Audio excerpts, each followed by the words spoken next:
Hey guys, welcome back to another mini blog. మీరైతే previous video చూసే ఉంటారు. It's all about day 1. So ఈ రోజు అయితే డే 5. ఇక్కడైతే వేప చెట్టుకి పూజ అయితే చేస్తున్నారు. ఈ వేప చెట్టులో నూకాంబిక అమ్మవారు కొలువై ఉంటారు అని అందరు నమ్ముతారు. ఈ రోజు అయితే డే 5. ఈ రోజు మాలదాన్ని అయితే చాలా ఎక్కువ మంది వేస్తారు. కొంచెంసేపట్లో పల్లకి సేవ అయితే స్టార్ట్ అవుతుంది. పల్లకి సేవ అయితే స్టార్ట్ అయిపోయింది.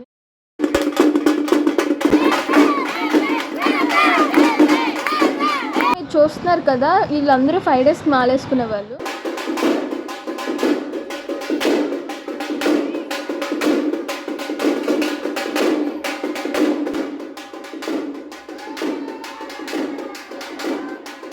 మాలదాన్ని అయితే అయిపోయింది. ఫైనల్లీ హారతి అయితే ఇచ్చేస్తున్నారు. మీరు చూస్తున్నారు కదా, ఇతనైతే గురుస్వామి, అందరికీ మాల అయితే వేస్తారు. ఇంకా చూస్తున్నట్టయితే మన channel please to subscribe. Day 1 blog ఎవరైనా చూడకపోతే డిస్క్రిప్షన్లో లింక్ పెట్టాను, go and check it out. This is our mini blog. Next వీడియోలో మళ్ళీ కలుసుకుందాం. Until then take care and by.